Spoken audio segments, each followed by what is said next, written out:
जी third semester का आपका एक न्यू कोर्स हम स्टार्ट करने जा रहे हैं, mathematical methods. In this course we will learn about different integral transformations like a Laplace transformation, Fourier transformation, Hankel transformation, and after then we will learn how to solve differential equations, ordinary differential equations or partial differential equations with the help of these integral transformations.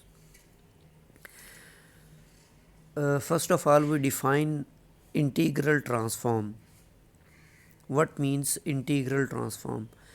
इसको हम यूँ define करते हैं कि let us suppose that k of s t be a function of two variables s and t, where s is a parameter, it may be real or complex, independent of t. मतलब s जो है ये t पर depend नहीं कर रहा, s और t दोनों वेरिएबल्स इंडिपेंडेंट है. Then the integral transformation of a function f of t is defined by the integral given as it is denoted by f of s. Mean जब आप f of t, f जो कि function था t का, जब हम इसकी integral transformation लेंगे तो वो एक फंक्शन बन जाएगा वेरिएबल s का. इंटीग्रल ट्रांसफॉर्मेशन को हम यूँ डिफाइन करते हैं, integral from minus infinity to plus infinity k of S T into F of T D T. यहाँ पर जो function k of S T है, इस फंक्शन को हम कर्नल न्यूक्लियस कर्नल भी बोलते हैं और न्यूक्लियस भी बोलते हैं इंटीग्रल ट्रांसफॉर्मेशन के लिए. तो अगर आप इसकी इन्वर्स इंटीग्रल ट्रांसफॉर्मेशन लेना चाहते हैं तो उसको भी हम यूँ डिफ़ाइन करते हैं. इन्वर्स इंटीग्रल ट्रांसफॉर्मेशन का मतलब यह है कि आपको एक इंटीग्रल ट्रांसफॉर्मेशन दी हुई होगी और आपने उसका इन्वर्स जो है ना, मतलब ओरिजिनल फंक्शन आपने फाइंड आउट करना है. इसको हम इंटीग्रल ट्रांसफॉर्मेशन का नाम देंगे. अब इसमें एक डेफिनेशन है सिमेट्रिक कर्नल की. A kernel which remains unchanged when the two variables are permuted is called symmetric kernel. मतलब s और t दोनों को अगर परम्यूट किया जा सके, इनकी प्लेस को चेंज किया जा सके, तो इस तरह के कर्नल को हम सिमेट्रिक कर्नल का नाम देते हैं. नेक्स्ट हम डिफ़ाइन करते हैं कि what is Fourier transform. if f of x is an integrable function. Fourier transform को हम डिफ़ाइन करने जा रहे हैं कि if f of x is an integrable function in the interval minus infinity to plus infinity, then the Fourier transform of f of x is denoted by stylish f of x or capital F of k. मतलब जो small f था वो आपके पास x का function था, इसकी जो Fourier transformation बनेगी वो k वेरिएबल का फंक्शन होगा. अब इस ट्रांसफॉर्मेशन को हम यूँ डिफ़ाइन करते हैं 1 over under root 2 pi minus infinity to plus infinity E raise to power iota के x F of X D X. मतलब अगर आप इसको इंटीग्रल ट्रांसफॉर्मेशन के साथ कंपेयर करें तो यहाँ पर हमने कर्नल जो है ना, कर्नल वो डिफ़ाइन किया है e raise to power iota के एक्स को. इसको हमने कर्नल डिफ़ाइन किया हुआ है, साथ में आपने कांस्टेंट 2 पाई अंडर रूट भी लिया हुआ है. तो इसका मतलब है कि फोरियर ट्रांसफॉर्मेशन में कर्नल की जो वैल्यू होती है, कर्नल फंक्शन या न्यूक्लियस फंक्शन जो होता है, इसको हम क्या लेते हैं, ई रेज टू पावर आयोटा के एक्स. इसी तरह इसकी इन्वर्स फोरियर ट्रांसफॉर्म को हम यूँ डिफ़ाइन करते हैं F inverse of f of के. मतलब जो एफ ऑफ के थी ये फोरियर ट्रांसफॉर्मेशन थी, आप इसका ओरिजिनल फंक्शन फाइंड आउट करना चाहते हैं तो फिर हम इसको फोरियर ट्रांसफॉर्मेशन को इन्वर्स फोरियर ट्रांसफॉर्मेशन को यूँ डिफ़ाइन करते हैं 1 over under root 2 pi integral minus from minus infinity to plus infinity E raise to power minus iota के x F of k d k. ये इंटीग्रल आपने with respect to के लेने हैं जी. ट्रांसफॉर्मेशन किसे कहते हैं? The process of finding the Fourier transform of a function is called Fourier transformation. मतलब फोरियर ट्रांसफॉर्म फाइंड आउट करने का जो प्रोसीजर है ना, जो मेथड है, उसको हम ट्रांसफॉर्मेशन कहते हैं. यहाँ पर एक नोट है कि the constant proceeding the integral in equations 1 and 2, मतलब इक्वेशन 1 में हमने इंटीग्रल के शुरू में 1/√2 पाई लिखा हुआ है, इसी तरह सेकंड इक्वेशन में भी स्टार्ट में हमने 1/√2 पाई लिखा हुआ है। वो कहता है कि ये जो कांस्टेंट है have been taken as 1/√2 pi and 1/√2 pi respectively. दोनों इक्वेशंस में हमने जो कांस्टेंट है वो 1/2 लिया हुआ है। These constant can be chosen in different other forms as long as their product is 1/2 pi. अब अगर आप गौर करो तो पहली इक्वेशन में जो है ना 1/√2 पाई है और 1 इन दोनों को मल्टीप्लाई करें तो आपके पास 1/2 पाई बनता है। तो हम यहाँ पर ये कह रहे हैं कि इनको आप ना अपनी मर्ज़ी से, मतलब पहले इंटीग्रल में अगर आप स्क्वायर रूट नहीं लेते, जस्ट 1/2 पाई ले लेते हैं, तो फिर सेकंड जो इसकी इन्वर्स ट्रांसफॉर्म है ना उसमें आप ओनली 1 लेंगे। मतलब कॉन्सेप्ट ये है कि इन दोनों को मल्टीप्लाई करने से ना 1/2 पाई बनना चाहिए। आप जिस लिहाज से मर्ज़ी ले लें, जैसे वो आगे नोट में लिखा हुआ है कि some authors take these constant to be 1 and 1/2 pi. मतलब अगर ट्रांसफॉर्म में आपने 1 ले लिया तो फिर आप इन्वर्स में 1/2 पाई ले लें, और अगर आपने ट्रांसफॉर्म में 1/2 पाई ले लिया है तो इन्वर्स में आप उसको 1 ले लेते हैं इन इक्वेशंस 1 एंड 2। एक सेकंड वेरिएशन ये भी है, another variation in definition is to have negative exponent in transform. मतलब जो आपने इक्वेशन 1 में ट्रांसफॉर्म डिफाइन की हुई है उसमें कर्नल हमने लिया हुआ है e⁻iota_kx। तो वो कहता है कि आप इसको -iota_kx भी ले सकते हैं, फिर आप इन्वर्स में इसको पॉजिटिव पावर लेंगे। मतलब ये कोई हार्ड एंड फास्ट रूल नहीं है कि ट्रांसफॉर्म ने आपने e⁻iota_kx लिया था तो आप माइनस क्यों नहीं ले सकते, ले सकते हैं। अगर आप ट्रांसफॉर्म में पावर नेगेटिव ले लेते हैं तो फिर इन्वर्स ट्रांसफॉर्म में आपको पॉजिटिव पावर लेनी पड़ेगी। तो कुछ बुक्स के अंदर इस तरह से भी ट्रांसफॉर्म डिफ़ाइन की हुई हैं।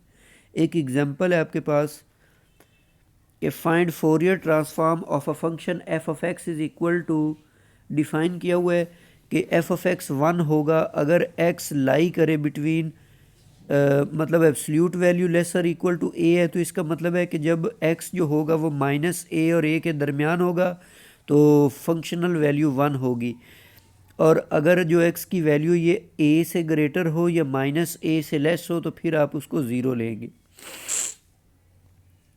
अब इसकी फोरियर ट्रांसफॉर्मेशन हमने फाइंड आउट करनी है। तो according to definition of Fourier transformation आपने फोरियर ट्रांसफॉर्म ली 1/2 पाई अंडर रूट, इंटीग्रल है -∞ से +∞ e⁻iota_kx f of x dx। अब जो f of x की वैल्यू है ना ये -a से a तक तो 1 है और इसके अलावा 0 है। मतलब हम इस इंटीग्रल को ब्रेक कर देते, पहला इंटीग्रल लेते हैं -∞ से -a, तो यहाँ पर भी f of x 0 होगा। आगे ले लेते हैं -a से a तक, तो यहाँ पर वो इंटीग्रल 1 के बराबर है -a और a के दरमियान, और आगे a से इन्फिनिटी ले लेते हैं, वहाँ पर भी इंटीग्रल 0 है। तो ये फर्स्ट इंटीग्रल और थर्ड इंटीग्रल 0 हो जाएंगे। दरमियान वाला जो इंटीग्रल है उसमें आप e⁻iota_kx को with respect to x integrate करते हैं तो वो आपके पास आ जाता है e⁻iota_kx/iota_k। इसकी लिमिट्स आप पुट कर दें, लिमिट पुट करने के बाद आप इसको सिंप्लीफाई कर लेते हैं तो ये आपके पास रिज़ल्ट जो है 2/π√sin⁡k a/k आ जाता है। इसी तरह सेकंड एग्जांपल है कि फोरियर ट्रांसफॉर्म हमने फाइंड आउट करनी है। f of x is equal to e⁻−ax है जब x पॉजिटिव हो, और जब x नेगेटिव हो तो फंक्शनल वैल्यू 0 है। तो बिल्कुल उसी तरह डेफिनेशन हम यूज़ करते हैं फोरियर ट्रांसफॉर्म की। उसमें अब आप इस इंटीग्रल को 2 इंटीग्रल्स में ब्रेक करते हैं, एक में आप नेगेटिव डोमेन ले लेते हैं, एक में हम पॉजिटिव डोमेन लेते हैं। जो नेगेटिव वाला पोर्शन है -∞ से 0 वहाँ तक तो आपने फंक्शनल वैल्यू 0 पुट कर दी। उसके बाद जो सेकंड है उसमें 0 to ∞ है तो उसमें फंक्शनल वैल्यू e⁻−ax पुट कर दें। तो इनमें आप पावर्स को ऐड करके तो उसको इंटीग्रेट करके उसको सिंप्लीफाई कर लिया, तो ये आपके पास रिज़ल्ट आ गया। इसी तरह थर्ड एग्जांपल है कि find Fourier transform of f of x is equal to e raise to पर माइनस ए मॉड एक्स है। तो इसमें भी मॉड इन्वॉल्व है, तो आप इंटीग्रल को 2 टाइम्स ब्रेक करेंगे, 2 दफ़ा आप इस इंटीग्रल को ब्रेक करेंगे। एक में आप नेगेटिव डोमेन लेते हैं, जब आप नेगेटिव डोमेन लेंगे तो एब्सोल्यूट वैल्यू जो है वो नेगेटिव यूज़ होगी, जिसकी वजह से फंक्शनल वैल्यू जो थी E raise to power minus mod X वो प्लस हो जाती है, और सेकंड इंटीग्रल में उसके साथ पॉजिटिव आएगा तो माइनस उसके साथ एज इट इज रहेगा। दोनों इंटीग्रल्स को अलग अलग आपने इवेलुएट कर लिया, उनकी लिमिट्स अप्लाई कर दी, तो ये आपके पास रिज़ल्ट आ गया। इसी तरह फोर्थ एग्जांपल है जिसमें आपको एफ ऑफ एक्स दिया हुआ है n e raise to power minus a x square.